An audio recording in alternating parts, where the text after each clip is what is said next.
Kita bertemu lagi dalam acara PILS Prativ Interaktif Live Streaming. Pada hari Kamis ini, seperti biasa, Friday's Journal menemani kita selama 1,5 jam ke depan. Dan seperti biasa juga, sudah ada bersama kita Dr. Freddy. Selamat siang, Dr. Freddy. Halo, selamat siang, Ko Rizal dan teman-teman Prativian semua. Dan selamat siang juga para Prativian yang selalu setia untuk hadir. Ada Dr. Sally, Ibu Sri, Bu Desi, dan Sisaruko. Dan jangan lupa juga ada di YouTube channel Sangga Prativi.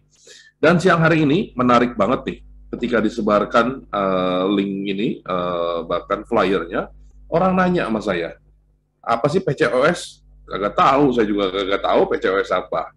Saya taunya kalau disebut cepet-cepet nacos jadinya, ya kan? Ya, oke. Makanya siang hari ini kita perlu tahu nih, apa sih yang disebut PCOS itu, ya kan? Nah, jadi tema hari ini akupuntur untuk PCOS. Nah, Dr. Freddy, sebenarnya boleh dong dijelasin nih, jangan sampai cuma saya aja yang penasaran nih, ya kan? Sebenarnya apa sih PCOS itu? Dan itu apa? Barang itu apa? Penyakit kah? Ya kan? Atau apa gitu? Iya, Silakan Dr. Freddy. ya baik. Jadi mungkin boleh tolong sambil dibuka slide-nya ya, yang pertama ya. Nah, jadi sebenarnya PCOS itu kalau tadi ditanya PCOS itu barang apa sih, penyakit atau bukan sih gitu kan. Nah, sebenarnya mungkin agak turun lagi, ini breastfeeding. Agak turun lagi. Turun lagi, turun lagi, turun lagi, turun lagi, masih agak jauh. Ya, turun lagi, turun lagi. Nah, ini tadi, PCOS. Yang slide pertama, ya ini. Nah, jadi kalau tadi ditanya PCOS itu sebenarnya apa sih? PCOS itu sebenarnya singkatan, Korizal dan teman-teman Prativian. Ya, singkatannya ini boleh sambil dilihat juga di slide, itu singkatannya adalah Polycystic Ovary Syndrome. Ya, PCOS, Polycystic Ovary Syndrome. Itu bahasa Inggrisnya ya. Atau kalau mau diterjemahkan jadi bahasa Indonesianya adalah Sindroma Ovarium Polycystic gitu ya, Sindroma Ovarium Polycystic, SOPK gitu. Itu bahasa Indonesianya. Nah, yang namanya sindrom ya, jadi kalau ditanya ini penyakit atau bukan, ini belum dinyatakan penyakit, Korizal dan teman-teman Prativian. Jadi ini bukan diagnosis suatu penyakit, tapi ini adalah sindrom. Nah, sindrom itu artinya adalah kumpulan gejala gitu ya. Jadi ini bukan penyakit, tapi ini adalah kumpulan gejala. Sindrom itu kumpulan gejala gitu. Nah, jadi kalau bisa dibaca juga, saya bacakannya ya, sambil saya bacakan di slide itu, PCOS itu adalah penyakit yang berhubungan sama genetika yang serius, penyakit yang berhubungan sama hormon, sama metabolisme, dan adanya gangguan reproduksi yang mempengaruhi seorang perempuan. Nah, ini biasanya terdeteksi itu tuh pada saat perempuan itu lagi masa subur, Korizal. Jadi bukan masa anak-anak ya, tapi masa-masa subur. Ini baru pertama kali terdeteksi biasanya. Nah, it is the leading cause of female infertility. Nah, kenapa masa subur? Karena pada saat ini si perempuan itu udah menikah cukup lama, tapi kok nggak hamil-hamil gitu loh, nggak subur gitu. Nah, ini yang mengakibatkan seorang perempuan itu pergi ke dokter, nanya-nanya, memeriksa, cari tahu gitu kan. Nah, baru terdiagnosis yang namanya PCOS ini. Nah, PCOS itu dapat mengakibatkan itu komplikasi jangka panjang, lifelong complication, and other serious conditions ya, kondisi serius yang lainnya, termasuk cemas, depresi, kegemukan, obesitas, dan juga bisa mengakibatkan kanker endometrium, kayak kanker rahim, endometrium, diabetes tipe 2, penyakit liver, ya penyakit hati, dan penyakit kardiovaskular, jantung dan pembuluh darah. Gitu. Itu jangka panjangnya seperti itu kalau tidak ditangani. Gitu. Jadi PCOS itu sindrom yang mengakibatkan ini semua. Kumpulan gejala yang mengakibatkan ini semua. Gitu. Ya. Oke, jadi ini apa namanya, PCOS ini berarti sebenarnya kalau tadi polycystic ovary itu maksudnya ovarium ya? Ovarium, betul. Ovarium itu indung telur, Korizal dan teman-teman Prativian. Oke, berarti ini hanya dialami oleh para wanita dong ya? Betul, karena kan laki-laki nggak punya ya indung telur ya. Nah, jadi PCOS ini hanya untuk perempuan. Gitu. Terutama pada saat lagi masa subur. Gitu. Ya, jadi bukan anak-anak dan juga bukan orang-orang yang sudah menopause, perempuan-perempuan yang sudah menopause, tapi yang masih masa subur. Gitu. Nah, PCOS itu ternyata ada loh di dalam 1 dari 10 perempuan gitu. Jadi angka persentasenya cukup banyak dan semakin meningkat. Setiap tahunnya itu semakin meningkat. Jadi PCOS ini bukan barang baru nih, Korizal. Bukan barang baru, ini barang udah lama, ditemukannya dari tahun 1700-an, ya 1700, saya agak lupa, 1720 sekian lah kalau saya nggak salah, 1700-an. Nah, lalu dalam perkembangannya ke sini, akhirnya ilmu kedokteran itu semakin memahami apa itu yang namanya PCOS. Kalau dulu ini nggak jelas, ini sakit apaan sih gitu kan. Nah, tapi lama-kelamaan ke sini semakin jelas dan semakin banyak terdeteksi akhirnya. Jadi sekarang ini 1 dari 10 perempuan itu mengalami PCOS ini. Gitu. Ya, nah itu persentasenya bisa dilihat semua di bawah, ada 50% women with PCOS going undiagnosed. Jadi 50% itu punya PCOS cuma nggak terdeteksi, nggak terdiagnosis gitu. Ya, nah terus 50% lagi dengan PCOS bisa berkembang menjadi diabetes tipe 2 sebelum umur 40 tahun. Nah, terus bisa 3 kali meningkatkan resiko menyebabkan kanker endometrium atau kanker rahim. Gitu. Jadi kalau nggak ditangani penyebabnya itu bisa macam-macam, kok Rizal. Ya, gini, dari mana kita tahu bahwa PCOS ini kan bukan penyakit ya, baru gejala ya. Kumpulan gejala, sindrom. Kumpulan gejala. Nah, kalau kumpulan gejala dan sampai akhirnya mengakibatkan misalnya kayak gangguan jantung, liver, diabetes, seperti kita ketahui bahwa penyakit-penyakit yang seperti itu, obesitas dan sebagainya, itu kan faktornya banyak ya. Betul, betul. Nah, dari mana kita tahu bahwa faktor misalnya orang obesitas atau cancer dari endometrial itu atau diabetes dan sebagainya, itu penyebabnya dari PCOS? Nah, karena yang terdiagnosis duluan itu PCOS-nya dulu, Rizal. Gitu. Dan PCOS tadi kan seperti saya katakan itu adalah kumpulan gejala sindrom ya. Jadi kumpulan gejalanya gejala apa aja sih, Dok, gitu kan? Kumpulan gejalanya itu secara umum, secara garis besar itu ada 3 gejala. Yang pertama itu adalah menstruasi yang tidak lancar, gitu ya. Normalnya kan orang perempuan haid atau menstruasi itu kan sebulan sekali, gitu kan. Normalnya seperti itu. Nah, tapi kalau misalnya orang atau perempuan yang sudah terkena PCOS ini, menstruasinya jadi semakin jarang, kok Rizal dan teman-teman Pertivian. Jadi bisa 2 bulan sekali, bisa 3 bulan sekali. Saya punya pasien PCOS udah bertahun-tahun, kok Rizal, nggak ada menstruasi sama sekali. Tadinya ya, sebelum diterapi ya. Nah, bertahun-tahun nggak menstruasi, udah berobat kemana-mana, tetap nggak menstruasi nih, nggak dapat haid terus gitu kan. Nah, itu sebelum diterapi. Nah, jadi pertama itu adalah gangguan dari haid, gangguan menstruasi. Yang kedua itu adalah hiperandrogenisme atau hiperandrogenism bahasa Inggrisnya. Itu artinya kelebihan hormon androgen. Cirinya apa? Cirinya tumbuh bulu biasanya. Bulu-bulunya lebat itu di badan. Gitu. Biasanya kalau yang banyak bulu kan laki-laki ya, Korizal ya. Bulu kaki lah di betis gitu kan, bulu di tangan lah, ada kumisnya gitu kan. Nah, ternyata orang-orang atau perempuan yang penderita PCOS ini juga mengalami pertumbuhan bulu yang kurang lebih sama. Jadi tumbuh bulunya banyak. Gitu ya. Itu salah satu ciri dari hiperandrogenisme atau hiperandrogenisme. Nah, ciri yang ketiga adalah si sel telur atau si ovumnya itu kecil-kecil, kok Rizal. Banyak dan kecil-kecil, makanya dinamain polikistik. Jadi dia itu kecil-kecil dan banyak. Nah, itu bisa kelihatan pada saat si perempuan tersebut melakukan pemeriksaan USG tapi transvaginal, jadi lewat bawah, lewat vagina. Gitu. Nah, lewat bawah, lewat vagina di USG, kok di dalam indung telurnya itu banyak sel-sel telur tapi kecil-kecil semua, nggak matang gitu. Nah, itu salah satu dari 3 ciri adanya PCOS ini. Nah, itu jangka panjangnya itu mengakibatkan semua yang tadi itu. Ya, bisa kegemukan, bisa kena serangan jantung, pembuluh darah, diabetes, kanker. Nah, jangka panjangnya bisa seperti itu kalau nggak ditangani. Oke, itu ciri-cirinya PCOS ya. Betul. Kalau PCOS sendiri ada tingkatan atau ada tipe-tipenya ada? Pertanyaan bagus nih. Jadi PCOS itu ada 2 tipe, Koriza.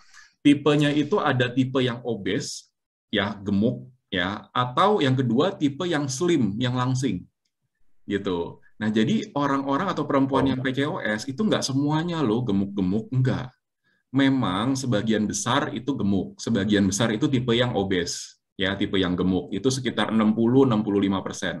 Nah, tapi juga ada ya, mungkin sekitar berapa, 40-35% itu yang tipenya tipe slim, tipe kurus, gitu. Nah, kenapa dibedain begini? Karena beda tipe itu beda penyebab dan juga beda tata laksananya, beda terapinya, gitu. Nah, jadi kalau yang tipenya obes biasanya itu karena kelebihan dari hormon insulin. Nah, mungkin nanti ditanya nih, kok hormon insulin sih dok? Insulin bukannya buat diabetes hubungannya gitu kan, buat masukin gula ke dalam sel-sel tubuh kayak bahasan kita kan ya, bahasan Freddy's Journal di beberapa episode yang lalu gitu. Nah, ternyata enggak. Insulin yang tinggi itu juga menyebabkan sel telurnya itu enggak matang, kok Rizal dan teman-teman Prativian. Gitu. Itu yang mengakibatkan orang yang PCOS itu bisa ujungnya jangka panjangnya itu bisa berakibat ke diabetes tipe 2. Itu yang tipe obes. Kalau yang tipe slim, tipe yang langsing, dia penyebabnya bukan karena insulin yang berlebihan, tapi karena hormon yang namanya LH atau luteinizing hormone. LH, hormon LH itu yang tinggi. Jadi beda penyebab dan juga beda terapinya. Begitu, Korizal. Jadi hanya ada dua tipe itu ya, jadi obes dan yang slim itu ya. Betul. Dan kedua-duanya, kalau untuk yang slim juga sama berbahayanya.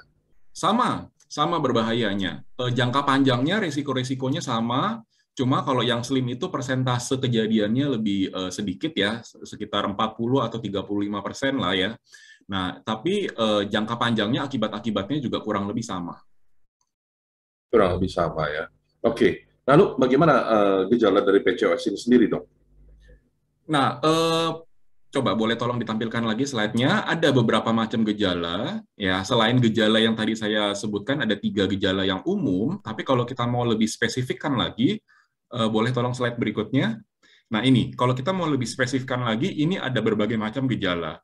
Ya, kita mulai dari atas sebelah kanan dulu ya. Seperti tadi saya bilang bahwa perempuan yang menderita PCOS ini dia kelebihan hormon androgen, hormon yang harusnya adanya di laki banyakan ada di laki.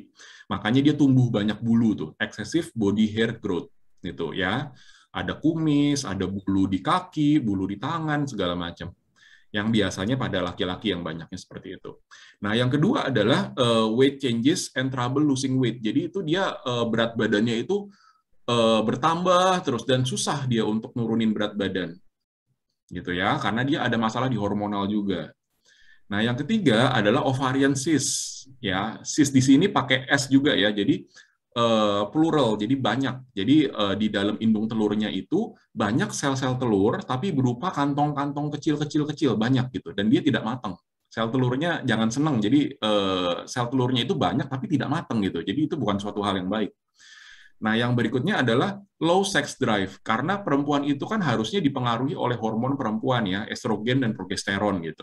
Nah, tapi karena ini dipengaruhi oleh hormon laki-laki, hormon androgen, makanya keinginan atau nafsu seksualnya dia jadinya turun, jadinya rendah. Yang berikutnya adalah irregular or missed periods. Seperti tadi saya sudah katakan kan, orang yang menderita PCOS, perempuan itu akhirnya haidnya menjadi tidak teratur, menstruasi jadi tidak teratur. Bisa hitungan berbulan-bulan, baru dapat sekali, bisa hitungan bertahun-tahun, bahkan tidak ada sama sekali menstruasinya. Yang berikutnya lagi adalah male pattern baldness atau thinning hair. Jadi bisa kebotakan juga nih. Biasanya yang banyak menderita kebotakan itu kan laki-laki. Perempuan itu ada, cuma jumlahnya tidak sebanyak laki-laki. Nah, tapi pada perempuan yang menderita PCOS, kebotakan itu menjadi suatu hal yang umum. Yang berikutnya lagi adalah high testosterone level. Nah, testosteron itu adalah turunannya daripada androgen. Ya, jadi androgennya banyak, otomatis testosteronnya juga banyak. Testosteron itu hormon laki, jadi di perempuan itu ada, tapi harusnya jumlahnya sedikit sekali, minimal. Yang berikutnya adalah insulin resistance, yang tadi dikatakan ya, ini terutama tipe-tipe yang obes, di mana terjadi resistensi atau insulinnya itu tidak bekerja dengan baik. Gitu ya, jadi otomatis ke depannya dia bisa mengakibatkan diabetes tipe 2. Yang berikutnya adalah fatigue, jadi gampang capek, gampang lelah, karena dia pengaruhnya di hormonal. Yang berikutnya lagi juga sama, pengaruh di hormonal, dia mengakibatkan akne, ya, bahasan kita minggu lalu ya. jerawat di mana-mana, gitu, bisa di muka, di punggung dan sebagainya. Yang berikutnya lagi adalah mood changes. Kalau tadi di depan dikatakan banyak depresi, banyak cemas gitu. Ya, mood changes, dan yang terakhir adalah trouble conceiving or infertility. Jadi kesuburannya menurun. Udah menikah lama, berhubungan seksual rutin dengan suami, nah tapi kok tidak hamil-hamil. Karena memang sel telurnya kan kecil-kecil dan tidak matang. Jadi gimana bisa hamil kalau sel telurnya aja tidak matang gitu kan. Nah, jadi kalau secara umum di breakdown ini gejalanya kok Rizal. Oke, sebelum saya teruskan, selamat datang bagi para praktivian yang baru bergabung. Anda berada dalam acara Freddy's Journal, Belajar Sehat bersama Dr. Freddy. Dan pada siang hari ini kita mengambil tema akupuntur untuk PCOS, ya. Dan kita sedang Dr. Freddy sendiri sedang menjelaskan apa PCOS itu sendiri. Dan nanti bagi para praktivian yang ingin bertanya, silakan bertanya. Langsung bertanya dengan raise hand atau menulis di kolom chat. Dan bagi para TVN yang beruntung, nanti akan mendapatkan free gift, ya, 1 kali akupuntur gratis oleh Dr. Freddy. Ya, jadi silakan disimak, kita belajar sama-sama, dan kalau ada pertanyaan jangan sungkan, jangan malu, jangan takut, langsung saja ditanya. Ya. Dan Dr. Freddy, tadi disebutkan ada beberapa banyak symptoms, ya. Nah, bagaimana kita menyatakan bahwa seorang wanita mengalami PCOS, artinya berapa banyak simptom yang harus ada, yang harus dipenuhi, sampai akhirnya kita bisa mengatakan dia PCOS? Ya, baik. Ini pertanyaannya bagus nih, Korizal. Jadi, ini kita membahas PCOS pada hari Kamis ini karena memang banyak sekali permintaan untuk membahas ini, topik ini nih, Korizal.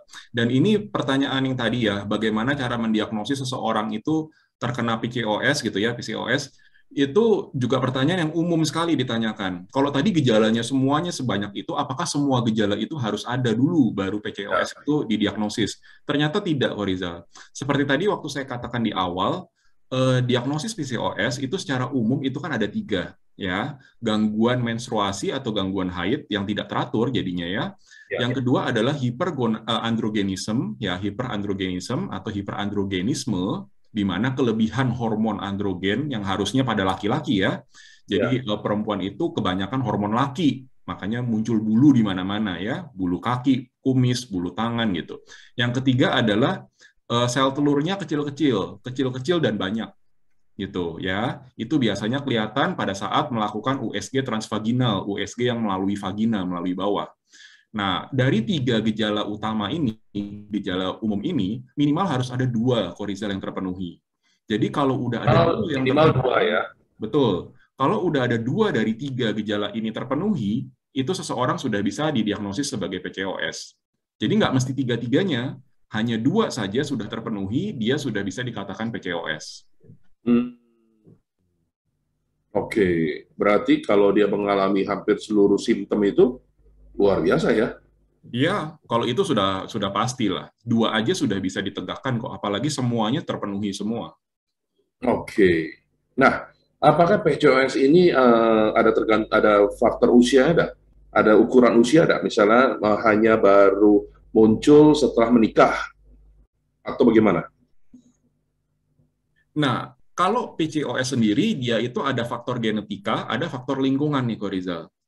Ya, ada faktor genetika, ada faktor lingkungan. Kalau genetika ya sudahlah ya, kita tidak bisa ngubah-ngubah kan, kita dapat gen dari orang tua kita, dari kakek nenek kita, turun ke kita kan kita nggak bisa ngutak-ngatik gitu, kita hanya bisa menerima gitu kalau faktor genetika. Nah, tapi kalau faktor lingkungan, nah inilah yang satu-satunya yang bisa kita ubah. Dan PCOS itu bukan sesuatu yang tidak bisa dihindari, ini preventable, ini bisa dihindari. Ya, caranya gampang-gampang susah.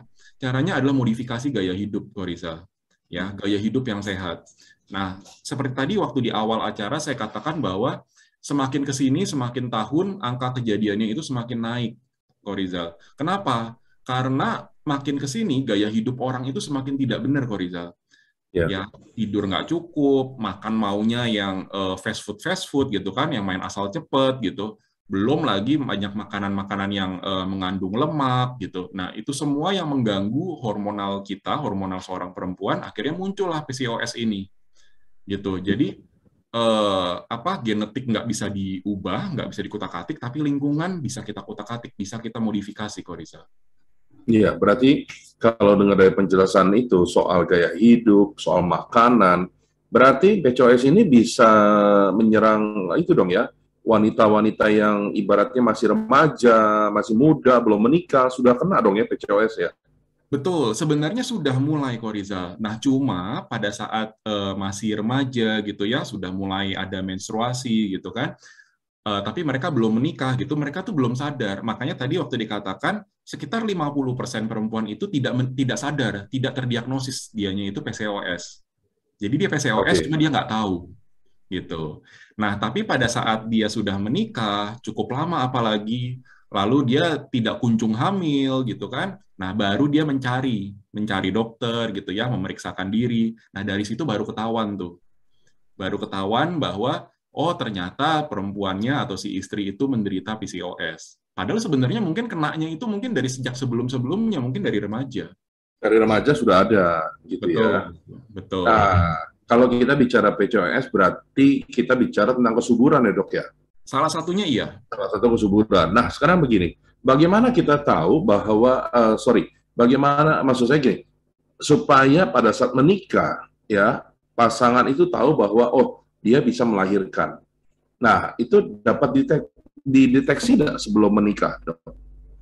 Sebelum menikah. Kalau sebelum menikah, otomatis kan kita tidak melakukan USG transvaginal ya, Korizal ya. Karena Ya, kan kita perlu menjaga selaput darah atau himen gitu ya, betul. bahasa kedokterannya himen atau selaput darah. Jadi kita hanya bisa melakukan USG itu lewat perut, di atas perut gitu. Nah, biasanya itu tidak terlalu jelas kelihatan, indung telurnya Oh, maupun sel-sel telurnya. Jadi kalau dari tiga gejala utama tadi, yang bisa kita lihat adalah apakah dia menstruasinya teratur apa tidak, sebulan sekali apa tidak, berapa lama, jumlah darahnya berapa banyak, terus pada saat menstruasi seberapa sakitnya, terus darah yang keluar itu berapa pembalut harus diganti gitu.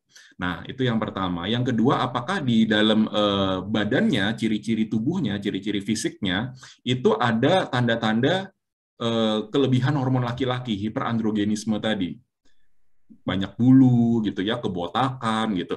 Nah, itu semua tanda-tanda dari luar yang bisa kita lihat sebelum menikah. Karena hmm. USG nggak mungkin, dari transvaginal nggak mungkin gitu. Cuma dari situ doang kok, Rizal. Iya, iya, iya. Ini dokter agak mengalami kebotakan, tapi bukan karena PCOS kan ya? Saya kan nggak punya indung telur kok, Rizal. Oke, tadi bicara tentang kesuburan, ya kan? Nah, apa sih hubungannya PCOS dengan kesuburan? Apakah memang demikian rupanya mengganggu yang namanya kesuburan, dok? Ya, baik. Boleh tolong ditampilkan slide lagi? Jadi betul, jadi karena masalah kesuburan ini, makanya biasanya perempuan-perempuan atau istri itu memeriksakan diri. Kalau tidak Hmm. ada masalah kesuburan, biasanya mereka tidak memeriksakan diri, menganggap itu suatu hal yang normal gitu, yang tidak Hmm. terlalu mengganggu. Boleh turun lagi slide berikutnya? Nah ini kita lihat di layar ini adalah perbandingan antara yang normal, yang sehat, ya, dengan yang PCOS, ya. Yang sebelah kiri itu atas bawah ya, kiri atas dan kiri bawah itu semuanya yang normal-normal. Sedangkan yang sebelah kanan, kanan atas maupun kanan bawah, ini adalah indung telur yang menderita PCOS, ya, polycystic ovary syndrome. Nah, boleh kita lihat dulu di gambar yang sebelah atas gitu ya, itu sel-sel telurnya itu berubah gitu. Sel-sel telurnya tidak terlalu banyak ya yang matang, tapi dia semakin hari itu ada siklusnya, semakin matang gitu. Semakin matang sampai terjadi yang namanya ovulasi. Pelepasan si sel telur itu dilepas sampai ditangkap oleh si tuba, si saluran menuju ke rahim gitu. Nah, yang ini tidak terjadi pada indung telur yang mengalami PCOS. Di gambar yang sebelah kanan atas itu kita lihat bahwa sel telurnya banyak. Nah, tapi sel telurnya banyak ini semuanya fasenya sama dalam stage yang sama, dalam fase yang sama. Jadi tidak ada di sini terjadi ovulasi, tidak ada terjadi pematangan gitu. Semua siklusnya sama, hanya jumlahnya banyak dan tidak matang gitu ya. Nah, ini diperjelas juga dengan gambar yang sebelah bawah nih, Korizal dan teman-teman Prativian. Di gambar yang sebelah bawah kiri ini lebih jelas lagi, ini lebih di zoom bahwa siklus sel telur ini seperti ini. Ini harusnya terjadi dalam tiap bulan nih. Ya, mulai dari primordial follicle, primary follicle, secondary follicle, mature follicle ya, follicle matang ya. Lalu terjadi ovulasi, pelepasan sel telur lalu ditangkap oleh si tuba ya, oleh fimbriae, oleh si tuba. Lalu terjadi corpus luteum yang menghasilkan hormon progesteron, lalu muncul lagi corpus albicans, lalu siklusnya berulang lagi. Bulan depan dia mulai lagi ke primordial follicle lagi, primary follicle, secondary follicle, dan seterusnya. Harusnya seperti itu. Nah, tapi pada indung telur atau ovarium yang polikistik, itu yang terjadi itu bisa seperti kita lihat di gambar. Jadi, development-nya stop, jadi perkembangannya berhenti. Gitu ya. Jadi dia berkembang hanya sampai pada follicle yang imatur. Jadi makanya dia multiple immature follicles. Nah, setelah itu dia tidak berkembang lagi udah. Gitu. Makanya sel-sel telurnya itu banyak. Sel-sel telurnya itu banyak di dalam indung telur, fasenya sama karena dia berhenti berkembang pada saat si fasenya itu berupa fase yang imatur, yang tidak matang. Gitu. Nah, inilah yang mengakibatkan terjadinya infertilitas atau ketidaksuburan pada seorang perempuan atau seorang istri yang menderita PCOS ini. Gimana bisa hamil kalau sel telurnya aja tidak matang, tidak terjadi ovulasi, tidak terjadi pelepasan sel telur. Jadi di rahimnya itu tidak ada sel telur. Apa yang mau dibuahi kok Rizal? Nggak ada. Nah, ini yang mengakibatkan seseorang itu menjadi tidak subur, infertil. Nah, ketidaksuburan ini sebenarnya kalau kita lihat ya, ketidaksuburan ini sebenarnya ada nggak sih penelitian dok bahwa disebabkan paling banyak oleh misalnya genetik atau gaya hidup gitu. Selama ini yang terdeteksi lebih banyak apa pengaruhnya dok? Lebih banyak gaya hidup kok Rizal. Jadi lebih banyak faktor lingkungan. Seperti tadi saya katakan kan ada pengaruh genetik, ada pengaruh lingkungan kan ya. Nah, tapi persentasenya nggak 50-50, nggak 50-50. Nah, persentasenya tetap lebih banyak yang lingkungan. Jadi jangan heran bahwa, dok, kok orang tua saya normal, anaknya banyak, kok kakek nenek saya juga anaknya banyak, cucunya banyak gitu kan. Tapi kok saya susah punya anak, susah hamil, kok saya PCOS gitu. Padahal orang tua maupun kakek nenek saya itu nggak punya loh riwayat PCOS gitu. Karena memang pengaruh genetik itu hanya sebagian kecil, sebagian besar itu dipengaruhi oleh faktor lingkungan. Makanya kalau orang zaman dulu, mungkin makanannya lebih sehat, mungkin lingkungannya juga lebih sehat, mungkin gaya hidupnya, tidurnya, itu semuanya lebih sehat. Makanya mereka nggak terkena PCOS ini. Baru pada saat zaman sekarang, muncullah PCOS ini, karena semuanya berubah menjadi tidak sehat lingkungannya. Iya. Jadi ketika lingkungan tidak sehat, gaya hidup berantakan gitu ya. Kayaknya para wanita ini yang paling terbeban juga ya. Banyak hal-hal yang sebenarnya membuat salah satunya mereka tidak subur gitu ya. Betul, inilah yang membedakan antara perempuan dengan laki-laki nih, Ko Rizal dan teman-teman Prativian. Iya, Kalau laki-laki, sel sperma itu setiap hari itu dibentuk. Gitu ya, ada yang mati, dibentuk lagi, mati, dibentuk lagi, mati, dibentuk lagi, seperti itu ya. Nah, tapi kalau perempuan itu dari sejak di dalam kandungan nih, bahkan sebelum lahir, dari sejak dalam kandungan, jadi masih janin tapi perempuan, di dalam badan si janin itu sudah diberikan sel telur dalam jumlah tetap. Gitu. Dan dia tidak akan bertambah sel telur itu. Di dalam indung telur itu sudah diberikan sel telur yang jumlahnya tetap. Dan semakin tahun, ya dia akan berkurang. Mungkin ada yang mati, ada yang rusak, mungkin kalau dia menstruasi, dia ikut menstruasi kebuang gitu kan. Nah, sampai akhirnya sel telur itu habis pada saat masa tua, pada saat menopause. Gitu. Nah, itulah yang membedakan. Kalau misalnya seorang anak perempuan itu sudah terpengaruh lingkungan yang tidak sehat, dia akan mempengaruhi si indung telur beserta sel-sel telur di dalamnya, dia akan terbawa terus seumur hidup. Gitu, sampai di terapi nantinya. Gitu. Beda sama sel sperma laki-laki karena dia dibentuk yang baru. Kalau sel telur itu tidak dibentuk yang baru, hanya dimatangkan. Gitu. Sorry dok, maksud saya nggak ngerti. Sel telur tidak dibentuk yang baru. Nah, kalau misalnya wanita menstruasi setiap bulan, bukankah itu akhirnya membentuk sesuatu yang baru lagi? Betul. Ini ngomongin yang normal ya, Ko Rizal ya. Ah, Perempuan normal, dia menstruasi, dia muncul sel telur, ya sel telur yang matang, ya sel telur yang matang, habis itu dia akan luruh beserta dengan endometrium, bagian dalam dari rahim, gitu ya. Nah, tapi sel telur yang sudah ada, dia tidak bisa dibentuk lagi yang baru. Yang terjadi adalah sel telurnya itu dimatangkan satu-satu, satu-satu dimatangkan, satu-satu dimatangkan, satu-satu dimatangkan seperti itu. Tapi cadangan sel telurnya itu jumlahnya tetap sama, nggak dibentuk yang baru. Jadi cadangannya sama, dipakai terus satu-satu dipakai, lama-lama habis cadangannya. Begitu, hmm. itu perempuan seperti itu.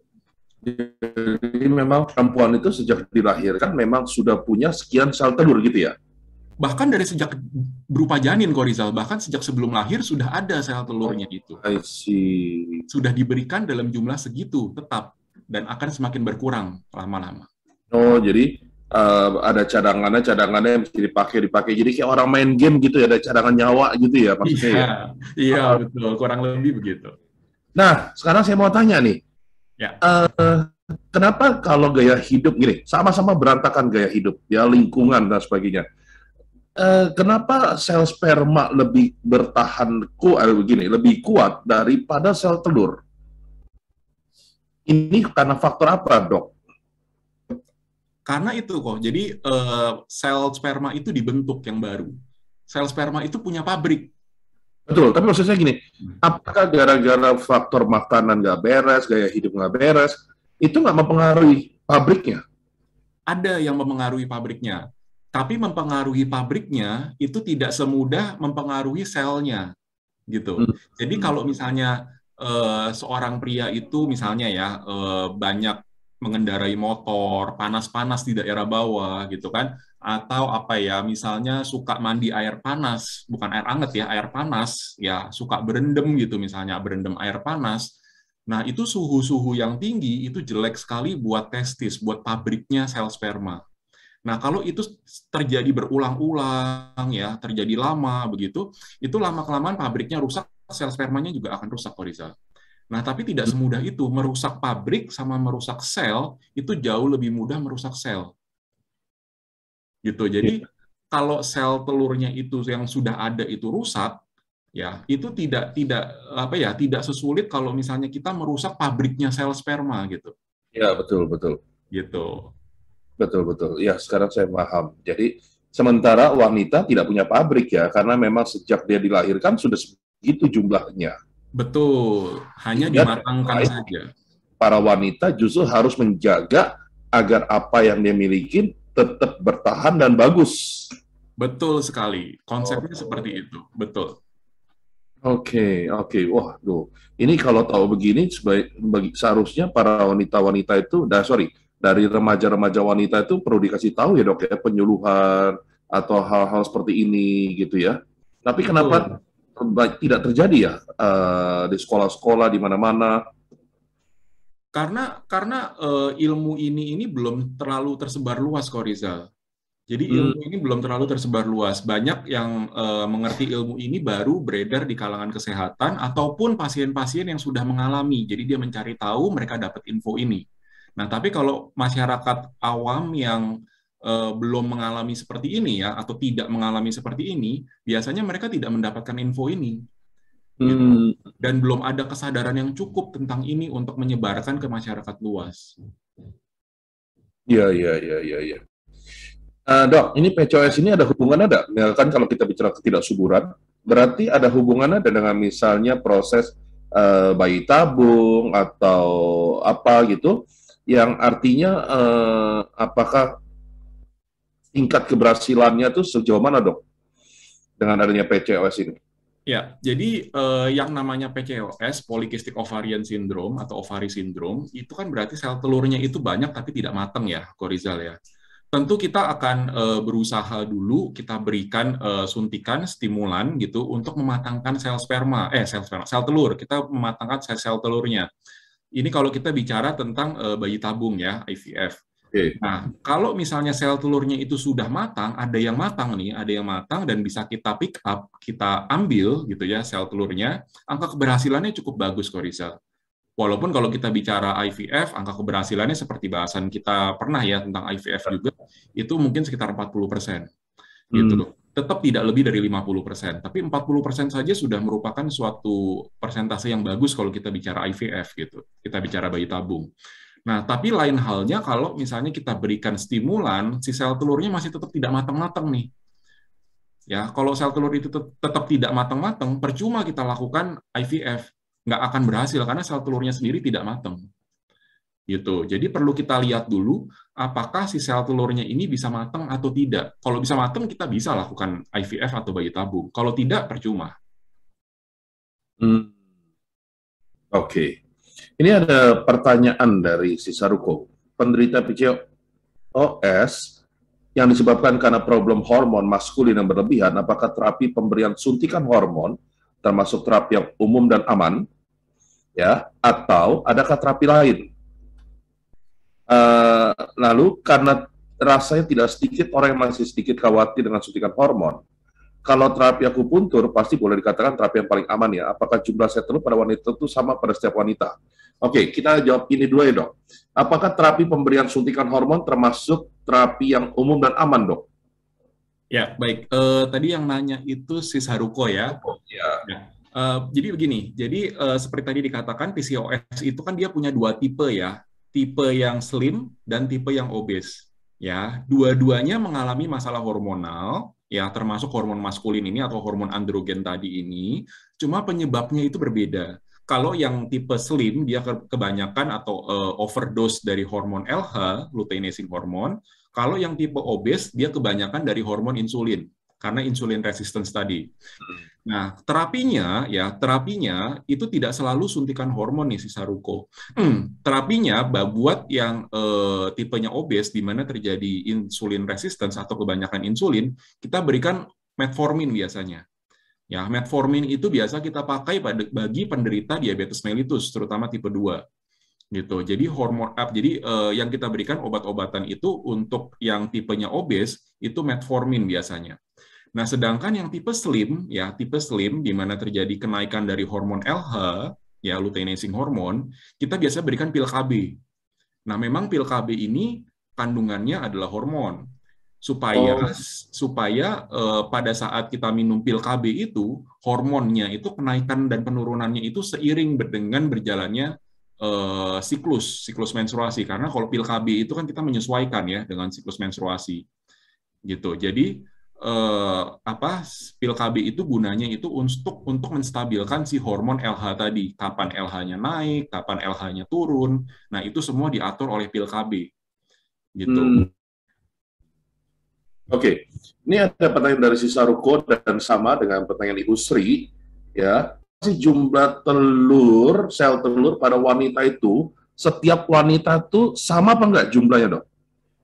Jumlahnya beda-beda si Saruko dan Ibu Sri. Jumlahnya berbeda-beda. Nah, jumlahnya persisnya berapa itu tidak bisa dijawab karena jumlahnya itu berbeda-beda. Dari sejak janin diberikan sel telur, jumlahnya berbeda-beda. Makanya itulah kenapa ada orang yang umur 40, umur 45 gitu kan, sel telurnya masih banyak dan bagus-bagus dan masih bisa hamil normal bahkan. Karena memang sel telurnya banyak. Nah, tapi ada orang juga perempuan yang mungkin umur 40 aja itu sel telurnya sudah tinggal sedikit. Gitu. Jadi salah satu penyebabnya adalah jumlah sel telur yang diberikan dari sejak awal itu jumlahnya tidak sama dan pengaruh lagi dari lingkungan di mana sel telurnya itu ada yang mati, ada yang rusak, ada yang mati, dia akhirnya terdegradasi sendiri, hancur sendiri di dalam badan. Gitu. Ini supaya mereka nggak sampai ini ya dok ya mimpi buruk nih. Memang sama sekali nggak bisa sebut angka dok. Banyaknya itu tuh berapa? Maksudnya kira-kira gitu nggak bisa disebutin dok. Jumlahnya itu bisa ribuan sampai jutaan kok Rizal. Ribuan sampai jutaan. Waktu awalnya ya, waktu masih janin. Nah, tapi seiring bertambahnya usia, dia otomatis dia akan menurun pelan-pelan. Oke, setidaknya kita tahu ya jumlahnya jutaan ya, bisa sampai jutaan. Oke, jadi berbahagialah. Dan kita mesti menjaga tuh yang para wanita. Oke, ini ada pertanyaan dari Ibu Desi. Dok, ada orang, tapi kok ada orang yang mau overweight, ya, 80 kilogram, tidak kena PCOS, dan dia subur, malah punya banyak anak misalnya. Mudah sekali punya anak, ya. Itu kenapa penyebabnya? Ya, kira-kira kenapa tuh, Dok? Ya, karena orang yang overweight, ya orang yang overweight belum tentu PCOS gitu ya. Jadi PCOS itu tuh belum tentu harus karena overweight gitu. Jadi seperti tadi dikatakan, orang yang slim bisa kena bisa kena PCOS, orang yang obesitas atau overweight itu juga bisa terkena PCOS, dan sebaliknya. Ya, jadi orang yang overweight belum tentu PCOS, orang yang slim belum tentu juga PCOS gitu. Jadi ini salah satu faktor resiko. Jadi faktor resiko itu belum tentu pasti. Orang yang overweight punya resiko terkena PCOS, tapi belum tentu pasti akan terkena PCOS. Gitu. Kalau dia overweight tapi ternyata hormonnya tidak masalah, tidak mengganggu hormonal, ya otomatis dia tidak terkena PCOS. Ya, betul. Iya. Oke, semoga dapat menjawab pertanyaan Ibu Desi ya. Dan sementara ada pertanyaan-pertanyaan yang lain yang berhubungan dengan akupuntur, kita akan jawab dan kita akan bedah setelah yang lewat ini ya. Nantikan terus para penelitian akupuntur untuk PCOS, Dr. Freddy, dan setelah kita melihat yang satu ini, baru kita akan bicara tentang itu. Silakan, Yolan.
Ya, berarti Vian, kita kembali lagi, Freddy's Journal, akupuntur untuk PCOS, dan tadi kita sudah bicara tentang PCOS, dan sekarang saatnya kita bicara bagaimana akupuntur mengatasi PCOS sendiri.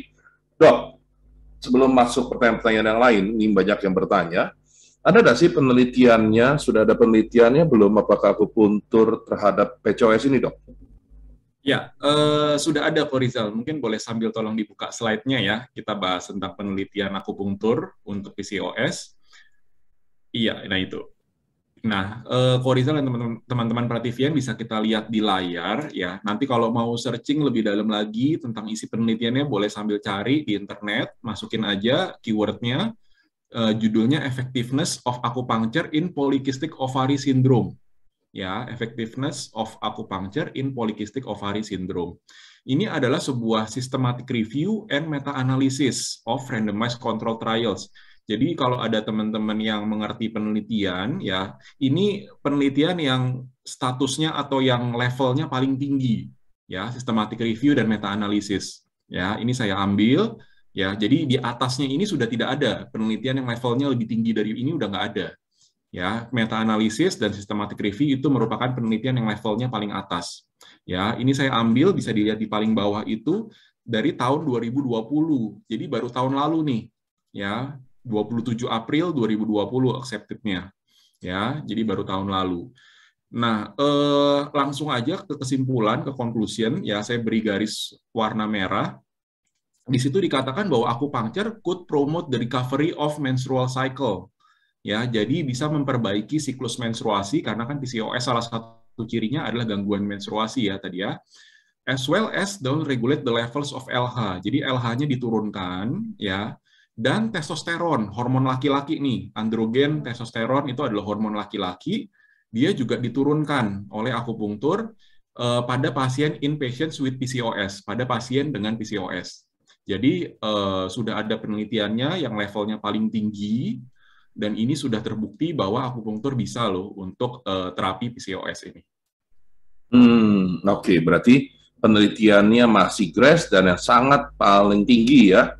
Jadi udah sangat pas ya. Jadi ini mungkin menjawab pertanyaan dari si Saruko yang mengatakan bahwa kalau terapi akupuntur boleh dikatakan apakah terapi paling aman? Terapi paling aman karena akupunktur ini kita tidak memakai obat-obatan, kita tidak memakai ramu-ramuan, herbal-herbalan digodok segala macam, itu kita tidak memakai itu gitu. Jadi kalau misalnya memang ada obat-obatan yang dikonsumsi, obat-obatan itu bukan kami yang memberikan, tapi biasanya obat-obatan itu dari dokter kandungannya yang memberikan. Kita tidak memberikan obat apa-apa. Kita hanya memakai jarum, dan jarumnya pun juga jarum murni tanpa diolesin obat apa-apa di jarumnya. Ya, ya, karena dokter sudah bicara obat, maka ini mau menjawab sekaligus saja pertanyaan dari Ibu Ana. Kalau obat yang namanya metformin aman diminum dalam jangka waktu berapa lama, dok? Nah, kalau misalnya metformin itu kan sebenarnya ya asalnya itu adalah obat untuk diabetes mellitus nih, Ibu Ana ya tadi ya. Ya. Ibu Ana. Nah, jadi cara kerjanya metformin itu adalah merangsang si pankreas tadi, sel beta pankreas itu untuk menghasilkan insulin. Itu cara kerjanya seperti itu. Jadi kalau bahasa gampangnya itu tanda kutip memeres si pankreas supaya insulinnya keluar, gitulah. Bahasa gampangnya seperti itu. Gitu ya. Nah, bahasa gampangnya seperti itu. Nah, kalau misalnya diminum dalam jangka pendek itu oke, fine, nggak masalah. Karena si pankreas itu juga sama seperti anggota tubuh yang lain, punya daya tahan. Gitu. Nah, tapi kalau dia diminum bertahun-tahun, ya, mungkin ada yang 10 tahun atau mungkin lebih, gitu kan. Nah, itu semakin lama, si pankreas itu akan semakin capek. Ya, bayangin aja lah bahasa gampangnya, kalau diperes terus-terusan, lama-lama akan rusak gitu pankreasnya. Gitu ya, kalau diperes terus-terusan. Nah, jadinya kalau jangka pendek itu oke, fine. Tapi kalau misalnya dia minumnya jangka panjang, hitungan tahunan, hati-hati. Gitu. Biasanya dokter kandungan pun juga tidak akan menggunakan metformin lama-lama. Biasanya itu hanya di awal. Ya, jadi bagaimanapun juga harus konsultasi ya dok ya, untuk waktu pemakaiannya ya. Betul. Jadi jangan sembarangan minum metformin terus-terusan, beli sendiri, metformin minum sendiri, itu semua punya resikonya. Ya. Nah, ini masih ada pertanyaan dari Ibu Desi yang nyambung tadi ya. Efek akupuntur untuk PCOS gimana, Dok? Sejauh yang dokter dapat katakan. Ya. Lalu yang kedua, setelah laparoskopi, baiknya kapan boleh akupuntur? Ya, baik. Ibu Desi dua-duanya ya, Pak Rizal ya? Ya, betul. Ya, baik Bu Desi. Pertanyaan pertama adalah cara kerjanya akupunktur. Cara kerjanya akupunktur sama seperti penyakit-penyakit yang lainnya di topik bahasan Freddy's Journal yang episode-episode sebelumnya. Cara kerja akupunktur itu selalu dibagi dua. Jadi kita lakukan terapi yang namanya terapi kausatif dan terapi simptomatik. Bahasa gampangnya adalah terapi untuk penyebabnya dan terapi untuk gejalanya. Gitu ya. Terapi penyebab, terapi gejala. Kalau di sini gejalanya itu adalah PCOS-nya sendiri, gitu. Lalu penyebabnya macam-macam. Kenapa terjadi gangguan hormonal? Bisa karena susah tidur, gangguan tidur, bisa karena pola makan yang tidak benar, bisa juga karena memang ada diabetes dalam badannya, gitu kan? Bisa juga karena ada faktor depresi. Itu semuanya kita terapi sebagai terapi kausal gitu. Nah, kalau ditanya cara kerjanya bagaimana, cara kerjanya otomatis pertama dia akan mengubah si yang tadinya depresi, dia akan lebih tenang. Kita berikan titik-titik ansiolitik namanya, titik-titik untuk menurunkan tingkat depresi, menurunkan tingkat kecemasan. Yang tadinya susah tidur, kita berikan titik-titik untuk tidur gitu ya. Nah, itu semua terapinya terapi kausatif atau terapi penyebabnya.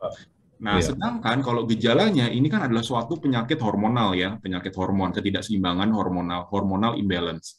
Jadi kita berikan titik-titik yang mengatur keseimbangan hormon. Gitu. Jadi kalau ditanya cara kerjanya bagaimana? Pertama, mempengaruhi hormon, yang kedua mempengaruhi saraf, yang ketiga dia mempengaruhi pembuluh darah. Gitu. Kenapa pembuluh darah sih, Dok? Karena pembuluh darah itu diperlukan untuk ya supaya si indung telur ini berfungsi maksimal, pabriknya, tanda kutip pabriknya itu berfungsi secara maksimal. Gitu. Jadi supaya dia bisa mematangkan si sel telur yang tidak matang tadi. Gitu. Nah, tapi kalau secara konsep ya, secara konsep yang tadi yang ada PCOS itu kan ada dua, yang slim, ada yang obesitas ya, yang obes, tipe obes. Yang tipe obes itu kita tidak bisa langsung terapi PCOS-nya. Ya, biasanya kita turunkan dulu berat badannya. Gitu. Lain halnya dengan yang tipe slim. Kalau tipe slim memang berat badannya tidak berlebihan, kita bisa langsung menuju terapi PCOS-nya. Nah, tapi kalau yang tipe obes, kita turunkan dulu berat badannya. Nah, setelah berat badannya tercapai yang diinginkan, baru kita lakukan terapi PCOS-nya. Secara prinsip seperti itu nih, Korizal dan Bu Desi tadi. Nah, lalu pertanyaan yang kedua apa, Korizal tadi? Saya agak lupa. Kalau laparoskopi, setelah laparoskopi, itu baiknya kapan boleh akupuntur? Oh, laparoskopi bukan menjadi suatu kontraindikasi atau suatu halangan buat akupunktur, Ibu Desi. Jadi kapanpun Ibu sempat, Ibu bisa, nggak ada masalah, kapanpun bisa dilakukan, Ibu, setelah laparoskopi. Kapanpun ya, karena laparoskopi hanya pemeriksaan kan ya itu ya, lebih pada pemeriksaan. Nah, ada pertanyaan Ibu Desi yang ketiga nih. Berapa durasi yang baik untuk akupuntur, Dok, untuk PCOS agar hormon bisa seimbang? Durasi, kalau misalnya kita bicara akupunktur kan efeknya adalah 48 sampai 72 jam ya, Ibu Desi ya. Itu artinya 2 sampai 3 hari. Jadi kalau saya sarankan itu terapi akupunkturnya itu seminggu 2 kali, Ibu Desi. Ya, satu kali terapi akupunktur itu sekitar 30 menit ya sama pemeriksaan, sama pemasangan jarum, mungkin 45 menit dalam satu sesinya itu. Oke, satu sesi 45 menit ya, Dok ya. Tapi Kurang kalau lebih. tadi dokter bilang bahwa ada juga terapi untuk penyebab, lalu untuk gejala, berarti total berapa kali harus datang itu, Dok, untuk terapi? Nah, untuk mengobati hormon begini, gampang-gampang susah nih, Korizal nih. Kalau kita bicara terapi PCOS ya, bukan terapi untuk obesitasnya. Kalau terapi Ya, untuk obesitasnya, mungkin bisa dilihat juga di Freddy's Journal yang episode sebelum-sebelumnya, itu ya, targetnya itu seminggu itu 1 sampai 2 kilo penurunan berat badannya ya, gitu betul. ya dengan akupunktur. Nah, tapi kalau untuk terapi PCOS-nya sendiri Biasanya 10 kali itu udah mulai ada perbaikan daripada hormonal. Taunya dari mana? Pemeriksaan laboratorium. Nanti hormonnya akan kelihatan bedanya. Oke, ya, ya, ya, ya. Nah, apakah modalitasnya hanya jarum kalau akupuntur? Nah, kalau untuk terapi PCOS-nya sendiri kita menggunakan tiga modalitas. Jadi kita jarum kita pakai ya. Jadi buat Bapak Ibu teman-teman Prativian yang alergi terhadap logam itu kita tidak bisa menggunakan jarum. Ya, alergi terhadap logam misalnya besi gitu ya, misalnya apa stainless steel gitu ya. Nah, kalau ada alergi jadi tidak bisa menggunakan jarum. Tapi kalau secara umum kita gunakan 3 modalitas. Yang pertama adalah jarum, yang kedua adalah listrik ya untuk membuka pembuluh darah, dan yang ketiga adalah pemanasan. Oke. Gitu ya. Jadi ada 3, kita kombinasi semuanya itu dalam setiap kali sesi terapi. Oke, dok. Selama ini udah ada dok yang datang terapi akupuntur dan sudah terlihat hasilnya? Sudah. Udah ada beberapa pasien itu nggak tahu muncul di sini nggak ya ikut jadi partisipan ya. Coba mungkin nanti kalau misalnya ada pasien yang pernah kita tangani dan mungkin bergabung juga di dalam Zoom ini, mungkin boleh sambil cerita bagaimana waktu itu. Nah, jadi ada yang sel telurnya itu bertambah besar, bertambah mateng gitu ya. Ada juga yang waktu itu terapinya sebagai penurunan berat badan dulu karena dia tipenya tipe obes ya. Jadi dia harus diturunkan dulu berat badannya dan berat badannya sudah turun dan sel telurnya juga bertambah besar. Dan juga ada lagi pasien yang tadi tidak menstruasi bertahun-tahun nih. Jadi hitungannya udah bukan hitungan bulan, tapi hitungan bertahun-tahun. Saya lupa, mungkin antara 2-3 tahun deh tidak menstruasi sama sekali. Nah, akhirnya setelah diakupunktur 10 kali gitu kan sudah selesai, bulan depannya dia menstruasi. Menstruasinya normal lagi. Iya, iya, iya. Dok, kalau bicara menstruasi tidak menstruasi sebulan 2 bulan, oke ya.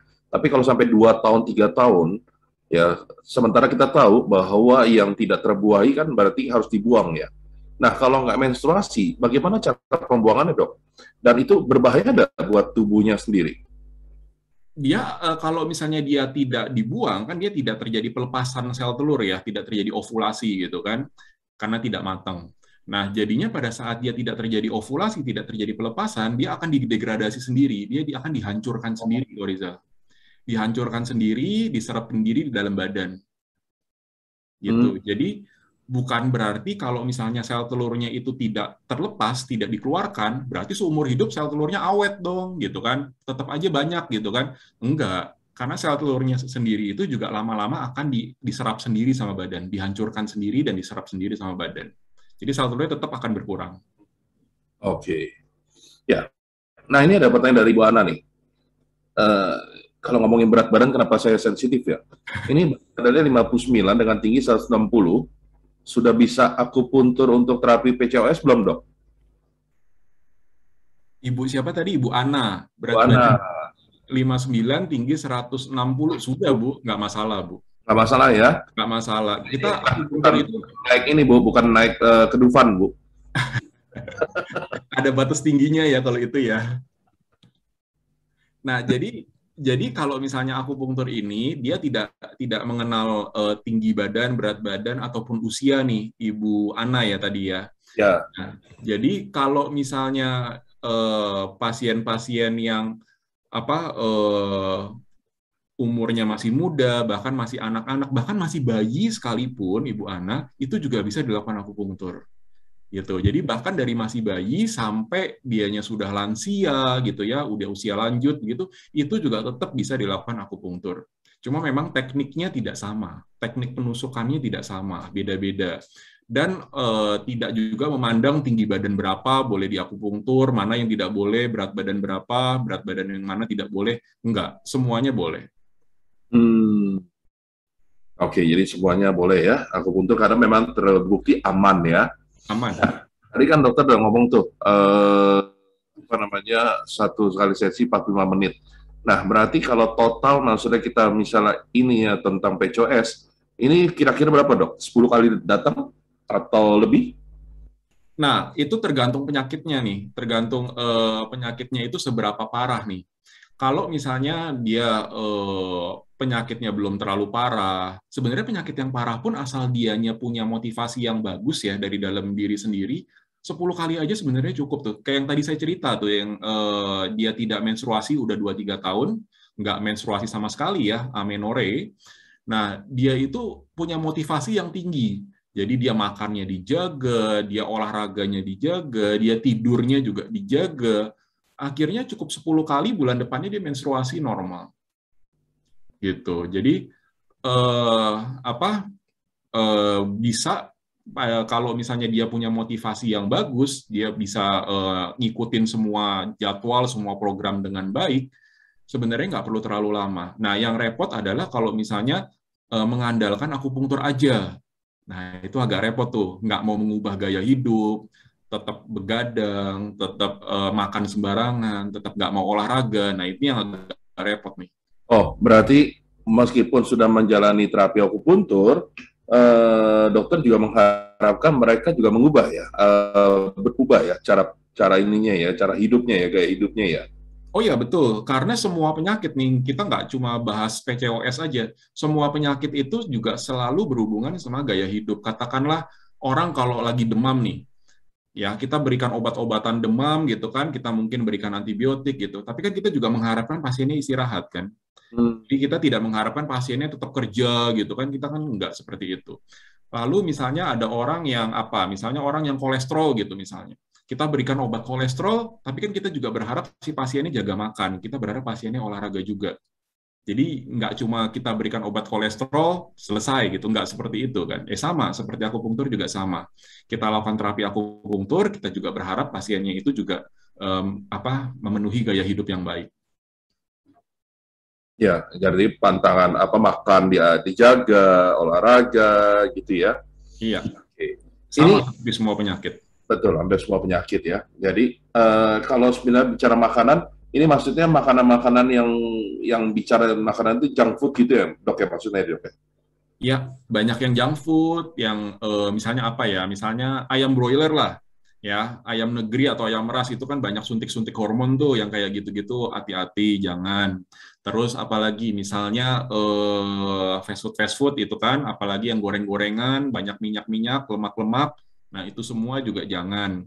Terus apalagi yang gosong-gosong tuh, yang bakar-bakaran sampai gosong, nah itu juga jangan. Hmm. Nah, kalau dari segi makanan tuh. Ya, ya. Banyaklah makan makanan sehat, sayur, buah, dan kalau misalnya makanan itu bagusan itu direbus atau dikukus, bukan digoreng. Ya.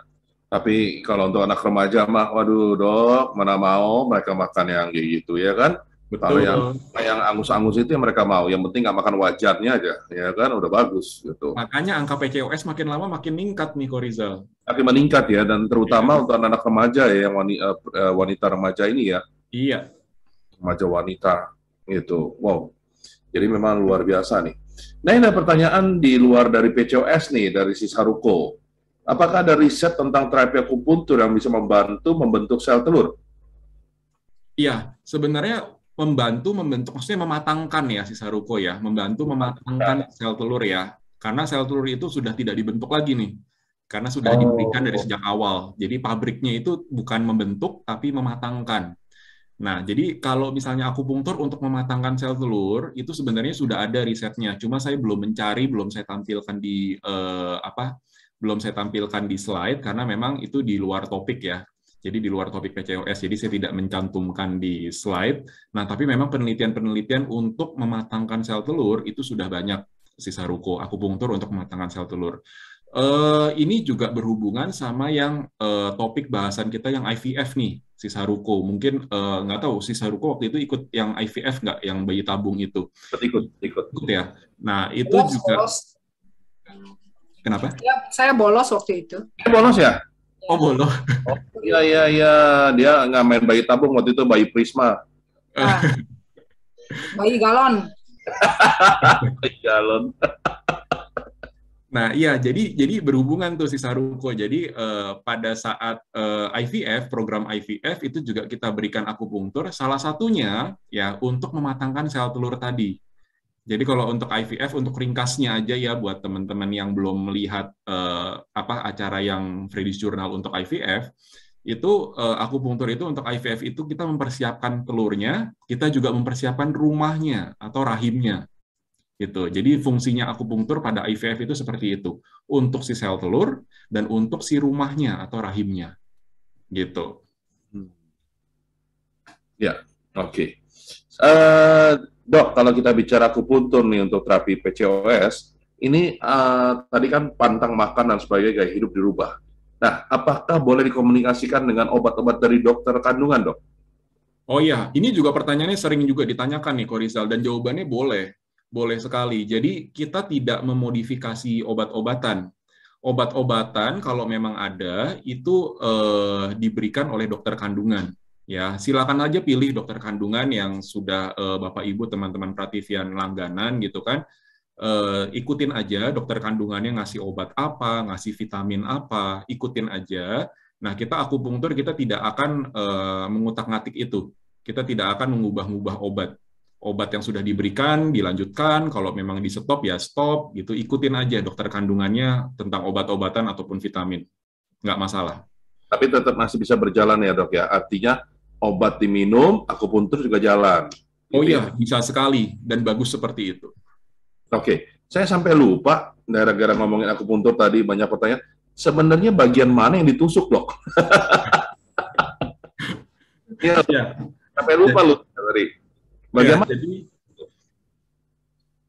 jadi kalau misalnya untuk terapi PCOS-nya ya, terapi PCOS-nya bukan yang obesitasnya, terapi untuk PCOS-nya sendiri, otomatis kita tusuk tuh itu bolak-balik, di depan ada, di belakang ada. Ya, kita bahas satu-satu. Misalnya di daerah depan, ya misalnya kita minta pasiennya itu untuk tidur terlentang gitu ya di bagian depan badan kita tusuk itu terutama di daerah perut bagian bawah. Kenapa perut bagian bawah? Karena memang lokasi dari rahim, lokasi dari indung telur, lokasi dari tuba, semuanya ada di perut bagian bawah. Gitu. Jadi otomatis perut bagian bawah itu kita berikan penusukan yang lebih banyak dibandingkan dengan bagian yang lainnya. Ya, selain perut bawah juga ada penusukan misalnya di daerah kepala itu untuk menurunkan stres gitu, misalnya orangnya banyak kerjaan gitu kan, misalnya ibu bekerja gitu kan, profesional gitu, kerjanya di kantor, misalnya banyak ngitung-ngitung, accounting gitu misalnya, stres gitu. Nah, jadi kita berikan penusukan juga di daerah kepala untuk menurunkan stresnya, atau misalnya ibunya banyak pikiran jadi susah tidur, kita berikan juga titik-titik tidur, misalnya itu ada di telinga, di tangan gitu kan, kita berikan itu. Nah, lalu jangan lupa juga kita berikan itu di daerah kaki, itu untuk pengaturan hormonal. Gitu, pengaturan hormonal. Nah, itu di bagian depan tubuh. Lalu bergeser nih ke bagian belakang tubuh. Bagian belakang tubuh kita berikan di daerah punggung bagian bawah. Gitu. Nah, kalau punggung bagian bawah itu kita berikan gunanya untuk merangsang persarafan di daerah situ karena organ kewanitaan, mau itu rahim, mau itu indung telur kan semuanya di daerah bawah kan, di daerah perut bawah. Makanya saraf yang berhubungan itu juga ada di punggung bagian bawah. Jadi kita berikan juga punggung bagian bawah. Begitu, Korizal. Oke. Jadi memang butuh waktunya lebih lama, sekitar 45 menit, gara-gara depan dan belakang sekaligus ya. Sekaligus, itu tiap sesi. Sekaligus. Dan itu pakai pemanasan juga ya, dok ya? Pakai pemanasan juga. Pemanasan juga. Ya. Oke, luar biasa. Jadi Prativian setidaknya sekarang udah mulai tahu ya PCOS itu apa dan bagaimana menterapinya. Nah, jadi kita tahu PCOS-nya bisa terjadi juga sejak dari awal ya, dari anak-anak remaja dengan cara gaya hidup, gaya makan yang nggak beres, cara olahraga, ya kan, faktor lingkungan lah. Dan selain juga ada genetik juga ya. Jadi memang kita mesti jaga nih anak-anak kita terutama, apalagi kalau kita punya anak perempuan gitu. Jadi perlu dijaga dengan baik dan perlu mereka mengenal tentang kesehatan supaya mereka terhindar dari PCOS tentunya. Sehingga ya akhirnya memang ketika pada dasarnya nanti mereka memiliki keturunan dengan baik ya. Jadi tidak perlu sampai keluar biaya habis-habisan gitu. Nah, dok, selain akupuntur, apa yang bisa kita lakukan sehari-hari di rumah, dok, untuk membantu ini supaya gejala-gejala PCOS ini? Ya, baik. Ada 3 faktor nih, Korizal nih. Mungkin boleh sambil tolong dibuka slide-nya.